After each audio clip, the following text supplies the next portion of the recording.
So let's just jump right in there, shall we? So tonight, we'll see how far we get. Well, we'll get most of Chapter 3 done, but I doubt if we get all the way through Chapter 3. Like I said, I want to show you half an hour movie to kind of reinforce some of the stuff we've been talking about. And then we'll finish up Chapter 3 next week and then start Unit 2, which will be Chapter 4. And also at the end of the end of next week, I'm going to have a review session, so if you want to stick around for that, you can, or you can go on home. So, and I will record it, so you can listen to the review session if you want to. Okay, any questions about all that? Okay. So we're going to talk more about temperature. And I like, sometimes it seems like if you take this class, you can know where you want to live or where you don't want to live. But you probably already have a sense of all that.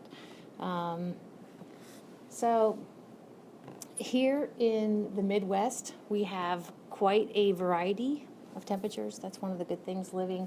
If you live near the equator, okay, you're kind of stuck with kind of nice warm temperatures all the time. If you live near the poles, pretty cold all the time. Midwest, you got your variations. And we're going to see that if you will live not in the middle of a continent like we do, Iowa, but if you live on the coasts, then you have less variation actually, because those oceans actually kind of moderate the whole temperature thing. Okay, so we're blessed, right? So if you hear the word mean, I hope you guys are okay with this. If you hear the word mean, that actually means average. Anytime you hear mean, that means average. Oops. Mean is equal to average. Okay, so if I were to ask most people how would you calculate an average, you probably say you add them together and you divide by the number of things that you added together. That's an average, exactly. And so kind of along those lines, if the weather folks give you a daily average or a daily mean temperature, they could have done one of two things. They could have actually just taken 2 points, okay, max and min, add them together and divide by 2. Alternatively, we know that we have those ASOSs, remember those automated surface observing systems? Actually, they can take a temperature on the hour or even like every 20 or 30 minutes. Okay, and another way to get an average daily temperature is basically take it at least on the hour and divide by 24. So we're going to talk about ranges.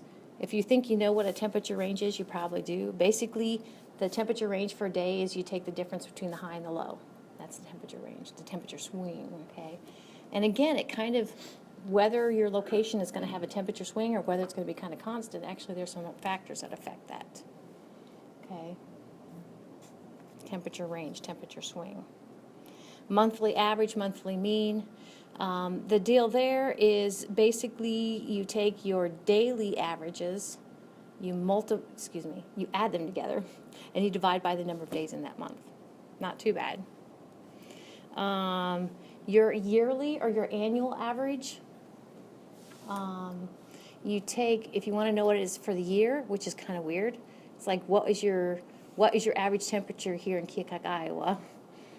Well, we could do it a number of different ways, but the way this is saying is basically look back at them each month, add them together, and divide by 12. Okay. And then last but not least, here in Keokuk, what is our range? And usually it goes back to the monthly temperatures. You basically take the difference between the high and the low. So that's kind of how that goes. Makes sense. Makes sense.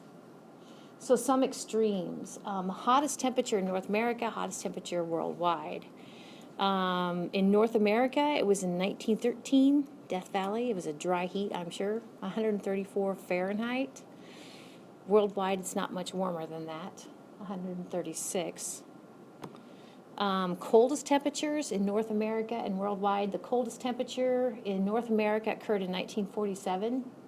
It was minus 81 degrees Fahrenheit, which is very cold. Is the Yukon in Canada? Is that right? I believe so. Okay. That's cold. And then worldwide, it's minus 129 Fahrenheit at the Antarctic. So the Antarctic, of course, is kind of that continent on the bottom by the South Pole. Did you guys, I haven't chased this down yet, but did you guys hear like China, somebody was saying is having this crazy weather? Like snow and stuff that China's not used to, and there's all sorts of deaths. Hey, I'm going to have, Heard a little bit about that. Okay. Injuries and a couple of deaths. yeah, somebody told me about that. So I have to track it down. But a lot of this, or some of this strange weather has been attributed, and we'll talk more about El Nino and La Nina, but they kind of alternate, and right now we're in like El Nino, and we should be in La Nina, I think, this spring. I think we're coming out of it, but I don't know. Interesting. Temperature extremes. So I think we kind of looked at this sort of map maybe before, this down here in this corner. Okay, the colors kind of tell you the temperature in this case. Okay, now if you were, so in here, you know, these temperatures are in the 10s, the 20s, you know, the 30s, the 40s. But do you see where actually this map right here is an important concept? They're drawing what we call contour lines.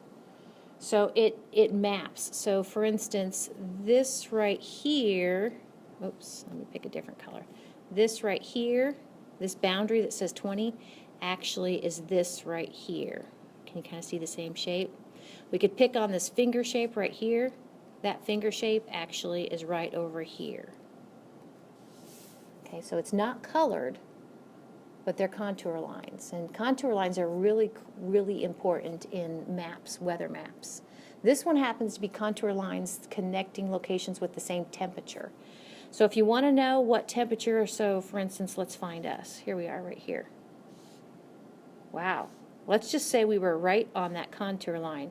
Can you see where you can follow that contour line up and find a number? So we're right at 50. And do you see where if you go on this side of 50, are you colder or warmer? Colder. You are colder, exactly. In fact, if you kind of went right between these, maybe you could estimate you're about, what, 45? Okay, and then on this one, you're getting warmer.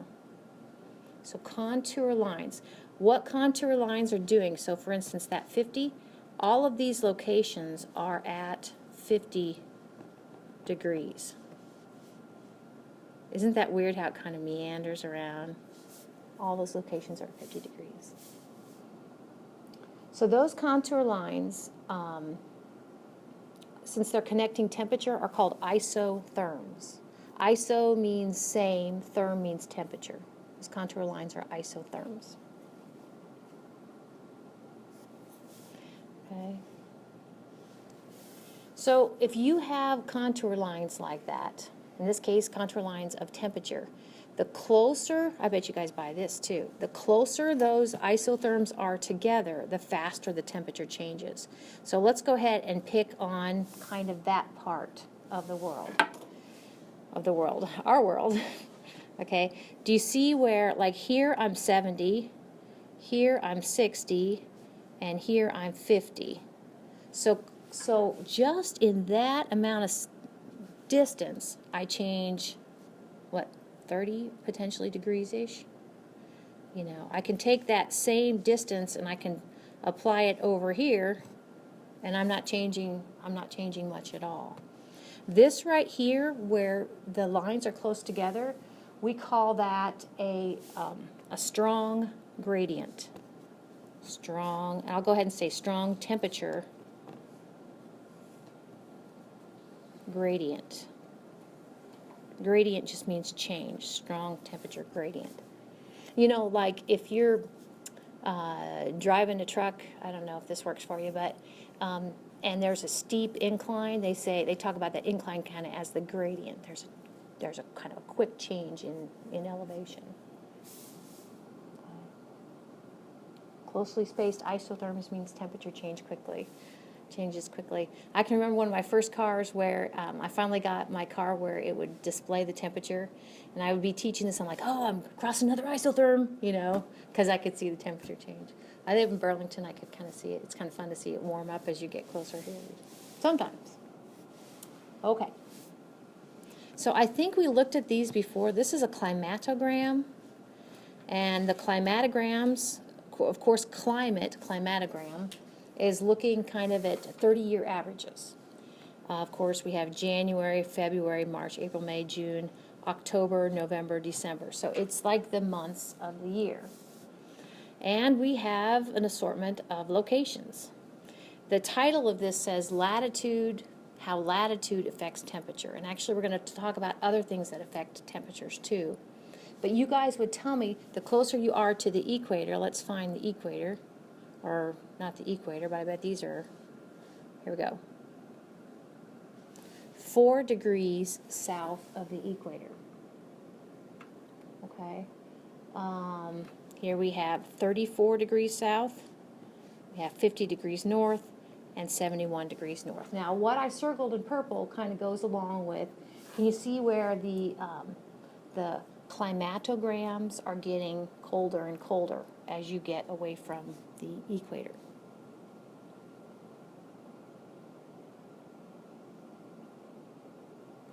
Let's see, wait a minute, where is, oh, you know what I didn't circle? This is a problem child. Does the red one kind of look like it's, well, I guess. The red one kind, or that's not red. Now it's red. The red one kind of, I guess, matches a similar shape as the 34 south, 50 north, and 71 north. Okay, we got that shape. Does this make sense? Kind of the more of the hump, it's actually a bigger range throughout the year. At the equator, do you think, does it look like there's much of a temperature range?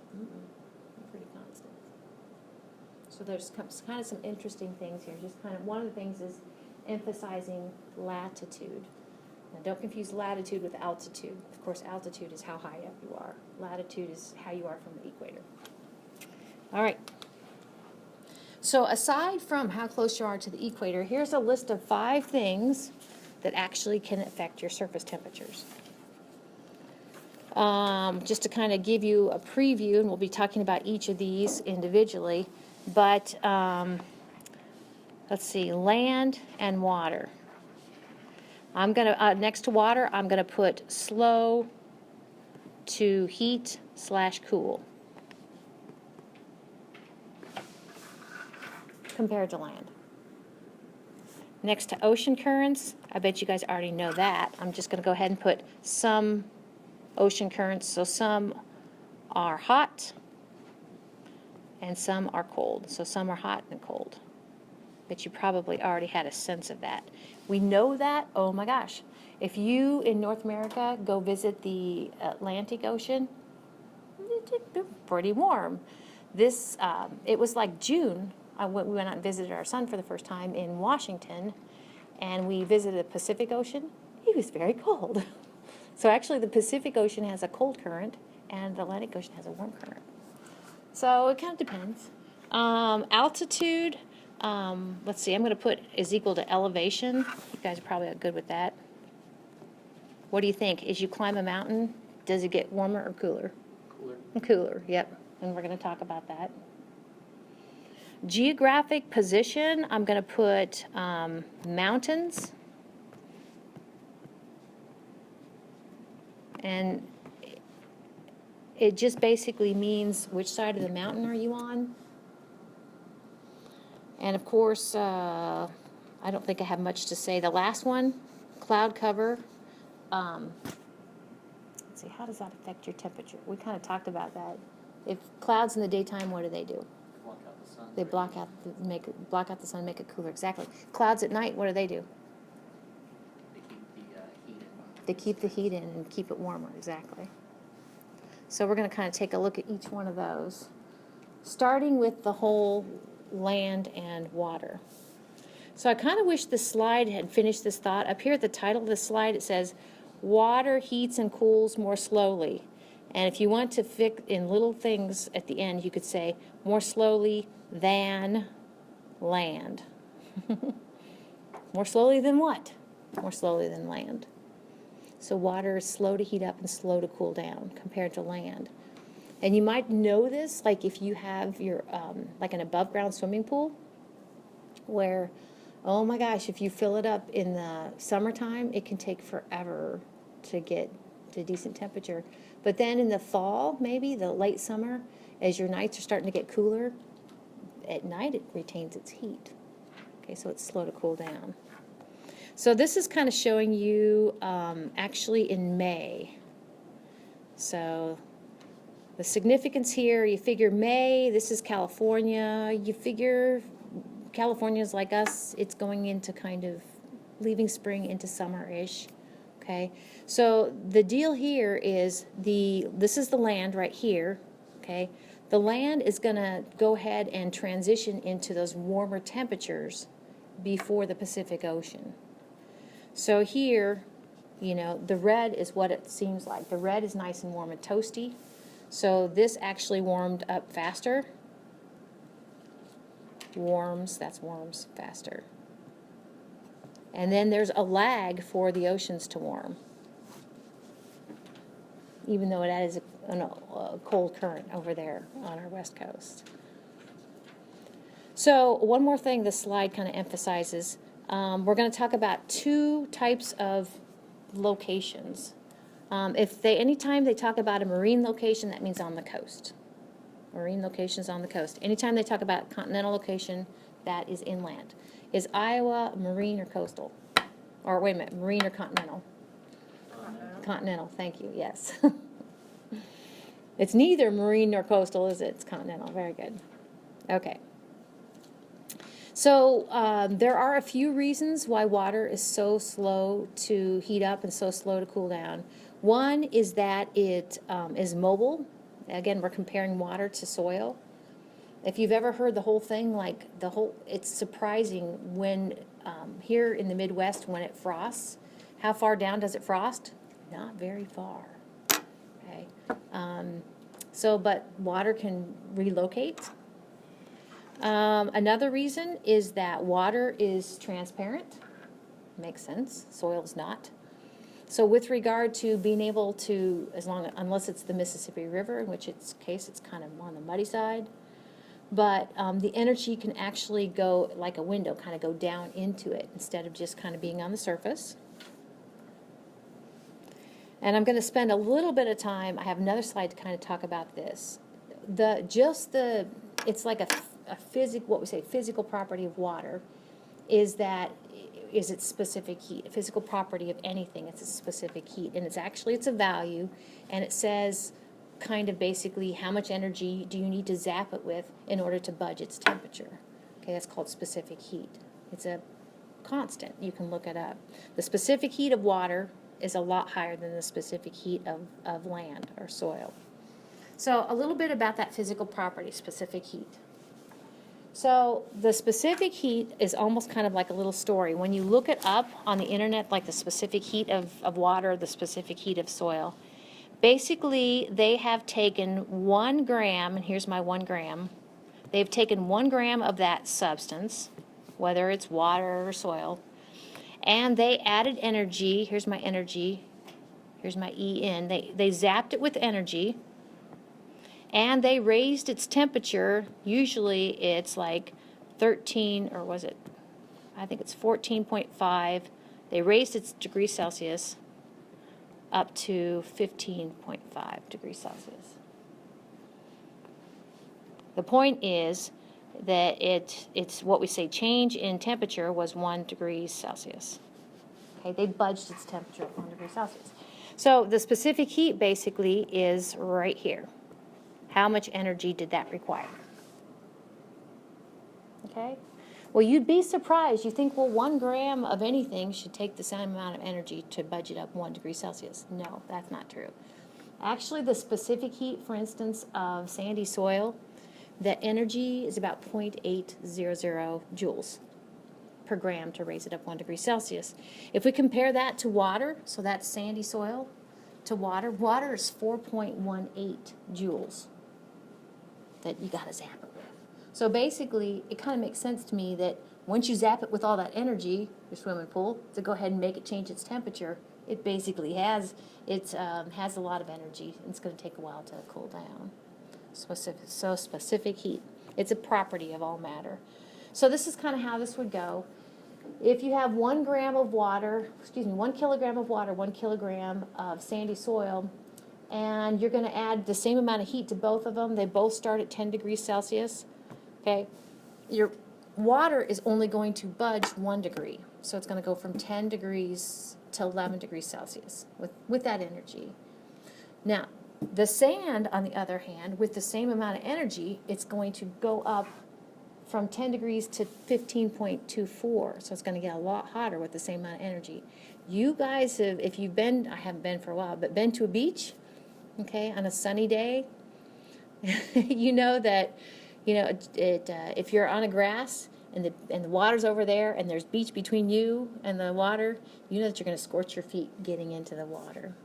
That's because actually the water and the sand has had the same amount of exposure to energy, okay, but the specific heat of water is so much higher. So that sand's going to change its temperature. All right. The last one, and actually I think this is kind of old, because I can tell you this. Okay, where it says more on this later, that's probably not correct. Do you guys remember last week when we talked about here's a solid, here's a liquid, liquid, and here is water vapor, okay? And we said you guys would tell me I need to add heat to get it to go from solid to a liquid, and I need to add heat to get it to go from a liquid to a gas. Okay, so add heat. Now, here's the deal. When water goes from a liquid to a gas, it takes in heat. There is actually a cooling effect when it happens. So here is something to keep you cool when it's hot outside. So all this is it's a mister. So, why do misters make you feel cooler? Well, the water makes you feel cool, I suppose. But literally, when I go ahead, and it's kind of already pressurized, I feel pretty good. When I go ahead and churn this, okay, can you guys see the little mist coming up? If I were to put a thermometer right there, it would be cooler.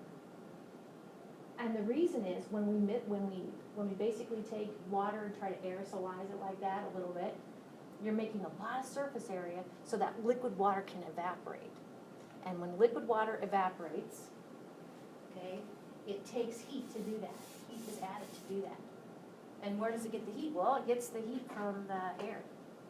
Well, what does the air do when it loses that heat? It cools down. So evaporation actually has a cooling effect. Okay, so that's kind of how that goes. And since it does, your, your marine locations, okay, coastal locations, your marine locations, actually are going to kind of get benefit from that evaporation. So that's the last one about the whole having a marine versus a continental location. Okay. Well, it is, but it's not. So now we're back to climatograms. And so we kind of have a series of climatograms. So again, we have January and December here. For 2 locations, and I like what your author's done, basically try to remove the effect of latitude here. Can you see where they're both kind of similar latitudes? Hopefully they're both kind of similar with regard to elevation too. This is a little confounded because we have actually mountains here, but we'll have to kind of ignore that. But of course Vancouver is our marine location and Winnipeg is our continental, thank you, continental location. Okay, so the Pacific Ocean, in the case of Vancouver, should help kind of keep the temperatures moderated. Let's see if it does. Okay, there's Vancouver. If we want to kind of see how the temperature is moderated, the swing is dampened, we could actually go ahead and take the coolest temperature and the warmest temperature, and actually that right there is the range, the annual range. Does that make sense? And we could do a similar thing for the continental location. Oop, there's the coolest temperature. Dang, that's cold. Okay, and here is the warmest temperature. Okay, and so its temperature swing is like that. Okay, so the Pacific Ocean, anytime you're a maritime location or a coastal location, you'll tend to kind of, your swings throughout the year will be different. All right. So just a little bit more about the whole bodies of water. This is kind of a neat, maybe you guys knew this, and I think we talk about it a little bit later, but look at the South Pole, or this is the South Pole looking down. Look at all that water. You're like, dude, oh my gosh. I've heard 2/3 or 3/4 of the Earth's surface is covered with large bodies of water. And it's mostly in the southern hemisphere. So this is the North Pole looking down, and it has its consequences. So if we said that water actually has a moderating effect, remember it's slow to heat and slow to cool? Okay, we should actually see this a little bit in the southern hemisphere. So the way this works is basically we have the equator here and the pole here for both hemispheres. This is the northern hemisphere and this is the southern hemisphere. So you guys would tell me that the closer you are to the equator, the hotter it is, and it gets cold when you go near the poles. So if we kind of look at this transition in the northern hemisphere versus this transition in the southern hemisphere. Okay. Oh yeah, these are the swings. That's what I thought. How much does it swing? Okay, it swings a lot more, or swings more at each latitude, analogous latitude, in the northern hemisphere than it swings in the southern hemisphere. Okay, temperature swings. Okay, so not all bodies of water are created the same, and so actually this is why I brought this thing right here. We've actually got a figure from your textbook coming up, but I bought this years ago, and I thought, what the heck? The maintenance people blew it up, so the red, of course, means hot, and the blue means cold. So, for instance, if we pick on North America here, this is why our this cold water, ocean current coming down here, this is why we're cold here, and actually this is why it's warm over here. Okay, and actually it's kind of fun because, let's see, where's the equator is, I don't have a seam or anything. Okay, but we have these big ocean gyres, and they usually, in the northern hemisphere, they go counterclockwise. So if you put your hand in the middle of an ocean, clockwise, excuse me. If you put your hand in the middle of the ocean in the northern hemisphere, it will go clockwise. So can you kind of see that? We'll be talking more about that. See how it goes, equator, up, okay? That's a big major ocean gyre, right like that, okay? Over here, let's see the Atlantic Ocean. See if it goes clockwise in the northern hemisphere. Okay, clockwise, okay? And these big ocean gyres are made up of individual currents, and we have a figure from your textbook to show you that. Okay, so you know what temperature the current is has an effect. But we ended actually in, I'll put this whole thing up here so you guys can help start filling in the blanks. We ended actually in Chapter 2 about this idea of the net surplus of heat near the equator and a net deficit, for annually speaking, of heat at the poles. And so it said actually these large bodies of water help to kind of even that whole thing out. We said 38 degrees in either hemisphere was kind of the tipping point for that.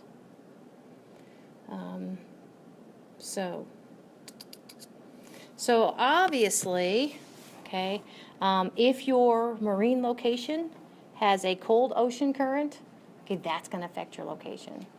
Okay, if it has a warm, okay, that's going to affect your location. So this is actually looking at our East Coast, as blessed as they are. Okay, looking at the segment of that ocean gyre called the Gulf Stream. And actually that can be a culprit in bringing some of that warm, moist air up that intersects with cold air that gives them the nor'easters like they experienced this last weekend. Thank goodness it was on a weekend, huh? So here's your figure from your textbook, and it kind of shows you what I was just telling you. If we look at the North Atlantic Ocean gyre, And by the way, the reason it actually kind of goes clockwise like that is there is a big old H. What does H stand for on the weather map? What do you think? High. High. Yep, there's a big old high pressure kind of in the semi-permanent high there. There's a high here. Okay, there's a high here. Okay. So we'll be talking more about that, but just for now, if we kind of pick on a couple of locations and look at a climatogram, this is kind of what we're up against. If we pick South America, kind of like, to me, doesn't South America look like Africa a little bit? Just a little bit? Okay, good. Not just me. Okay, we're kind of trying to, I like what your author's done, kind of trying to remove the effect of latitude, because similar locations with regard to the equator. But, and we'll be talking more about the Peru current later when we talk about El Niños and La Niñas. That's going to come into play again. But that Peruvian current is actually cool, coming up from the pole. And the Brazilian current actually is warm. It's coming from the equator down. If we just kind of pick on that right quick, and actually this is, you know, there's so many different things in meteorology, little things that you'll pick up. But here we are down here in kind of this neck of the woods is what this is talking about. This is the Peruvian current, and this is the Brazilian current, okay?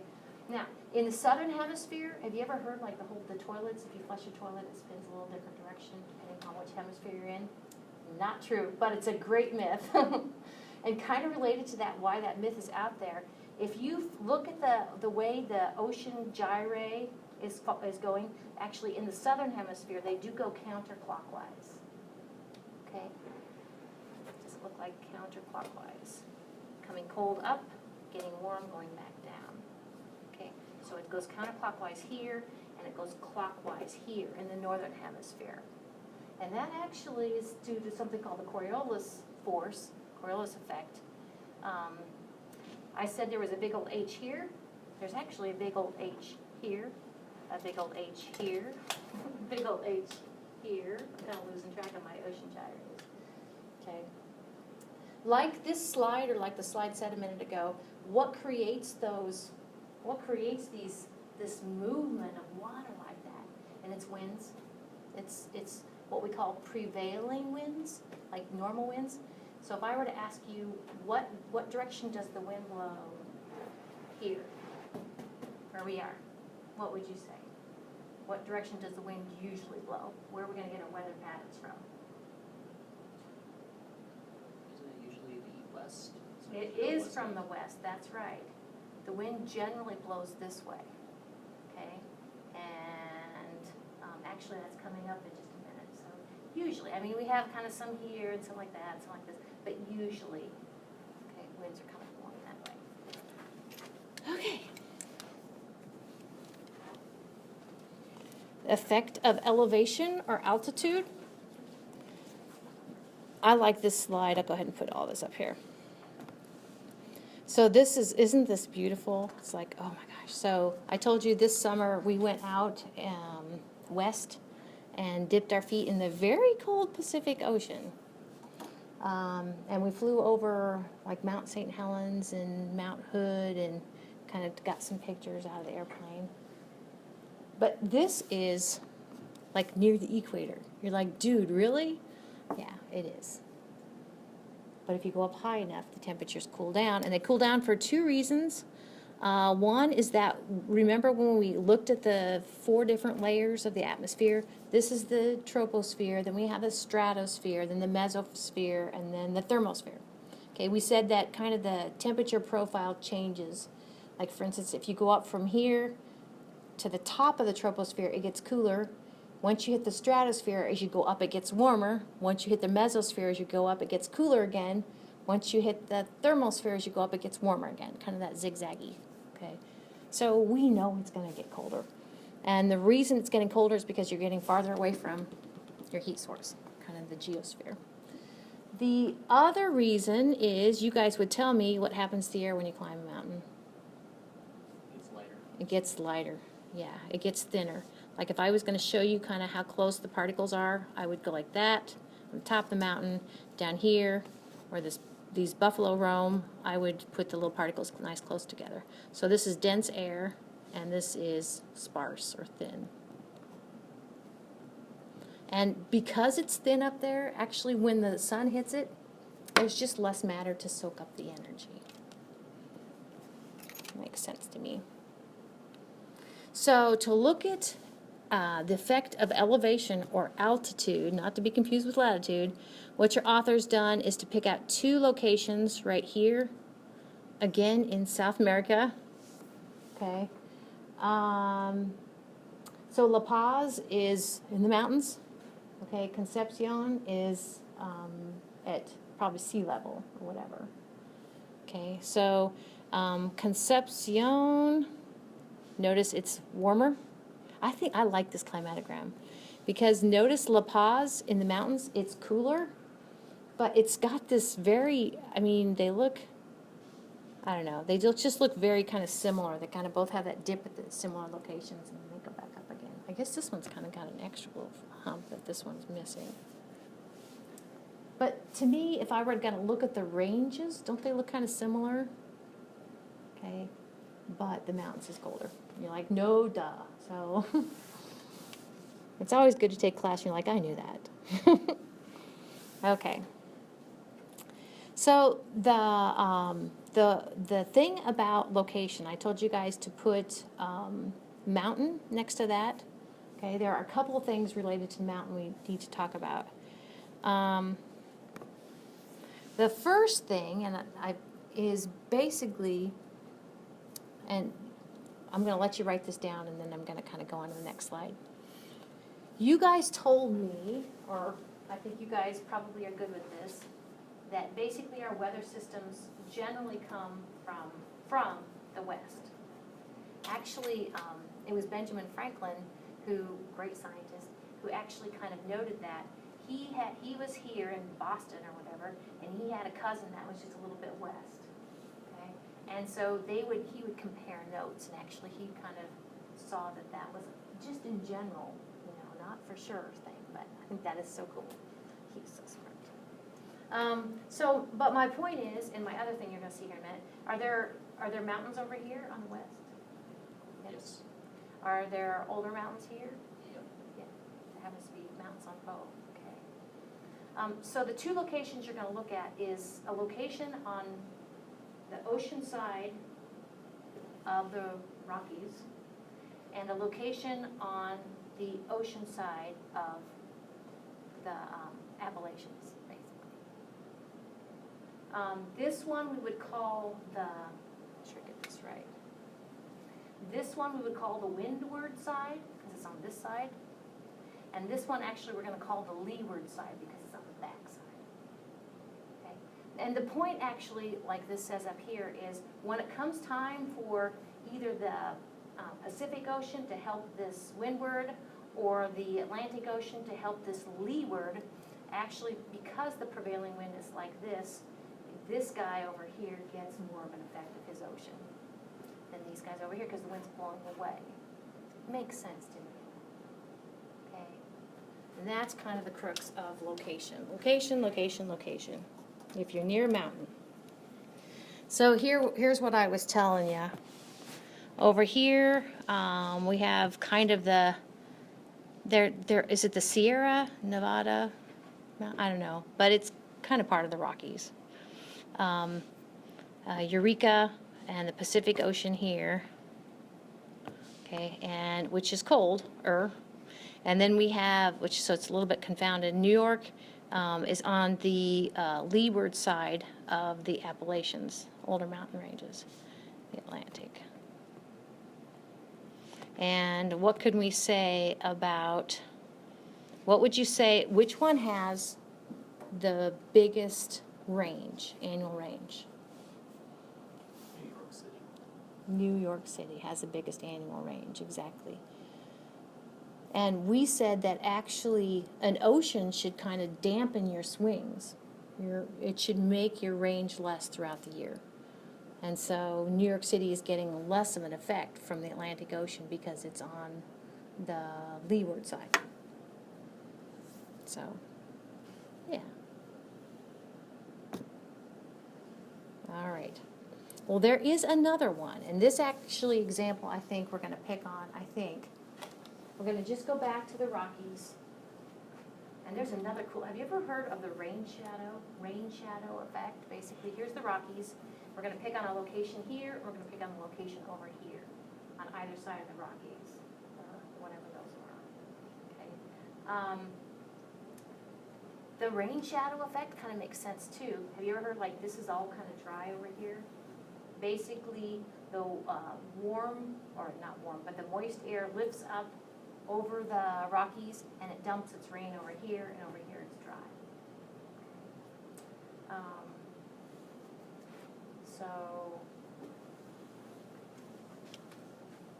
So to me, the one that actually is on, and I had to change, you see where it says the ocean?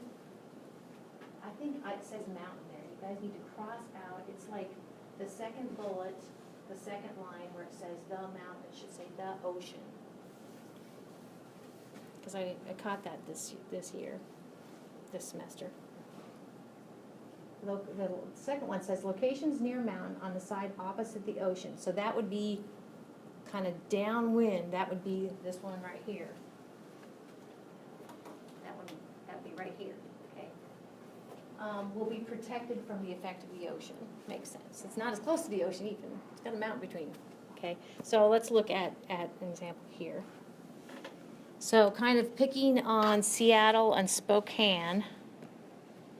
Okay, obviously Seattle is on the ocean side of the mountain, okay, and Spokane is on, I wouldn't even call it a maritime location, but it's on the other side of the mountain. So this does not get the moderating effect of the ocean. So if we pick on Spokane, Spokane's back to a relatively large swing throughout the year. And Seattle definitely has its range subdued because of the ocean. Now, one of the things I haven't mentioned, but do you see, not only does Seattle have its, throughout the year, its temperature swing is less because of the Pacific Ocean, but also its, well, I guess this goes with its swing is less, because its summertime temperatures are cooler, okay, and its wintertime temperatures are warmer. Summer is cooler, winter is warmer. Why? Because of the ocean. So this makes you want to move. I heard like I said, our son moved out there, gosh, will it be 2 years in July? But he says it's cloudy a lot out there. So I don't think I would like that. No. All right. So last but not least is the whole cloud cover thing. Not just cloud cover, okay, but also kind of balled in here is the effect of albedo. Okay.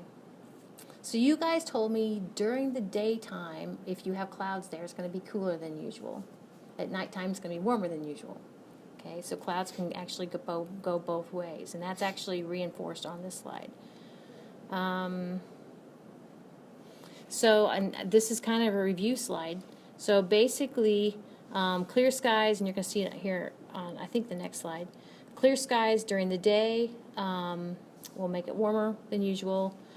Clear skies at night will make it cooler than usual. So if clear skies during the day makes it warmer, and clear skies during the night makes it cooler because you don't have your blanket, actually clear skies gives you the biggest temperature range, doesn't it? Okay, so if you have cloud cover, your highs are going to be less and your lows are going to be higher. Okay, so clouds will kind of make it a smaller range. So here we go. Here's one particular location, just a general day. Can't remember what day it is or what, but the blue is with clouds. The blue's with clouds, so you have a lower high and you have a higher low, and then the red is without clouds. You have a higher high and you have a lower low at night. Kind of makes sense.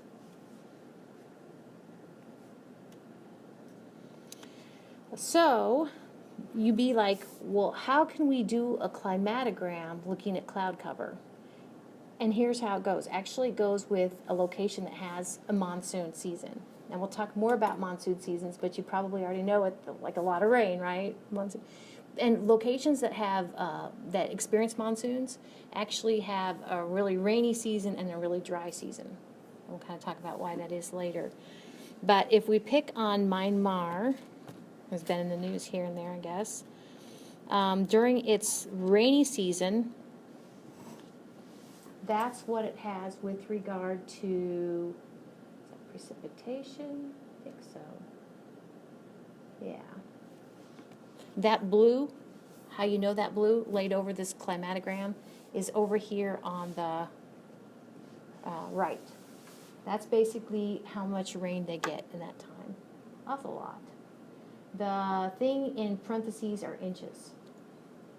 So 23 inches for September. A lot of rain. So you just figured during that time they generally have a lot of cloud cover, right? Corresponding to that precipitation. So the way you read this then is you would think Myanmar is in the northern hemisphere. It's definitely a location that is coastal, okay? But you would figure around June, July, August, it should be very hot. And it's not. So just generally that cloud cover keeps it artificially low. Chronic cloud cover. That is so depressing. We saw the sun this morning and then it went away, so. So the last one to talk about is albedo. And remember when we said albedo and percent reflectivity, they're the same. If something has a high albedo, it has a high percent reflectivity. You can actually go back and forth between those two by moving the decimal place over, multiplying by 100. So down here, you're seeing something that's snow-covered, very reflective, high albedo. Something, and the water would be not reflective, a low albedo. Okay. Something that is white then, like that, it tends to make temperatures cooler. Okay, something that's dark like that would tend to make temperatures warmer. When we talk about climate change, like clear in Unit 5, we're actually, one of the things we're going to talk about is less and less things that are covered with snow. And as that happens, we tend to lose our cooling effect. We have, our albedos are lower, and that means we have more absorptivity, and we're getting kind of warm that way. Okay. I could have put these both up there. I'm sorry, I should have. So at least when the sun's out, now this would be specific to when the sun is out and got through the clouds and everything. Basically, something that's snow-covered is going to be more reflective, and something that is dark like that, the ocean, is going to be more absorption, less reflective. I think that is a good place to take a break. Okay, so we'll take a 10-minute break and come back.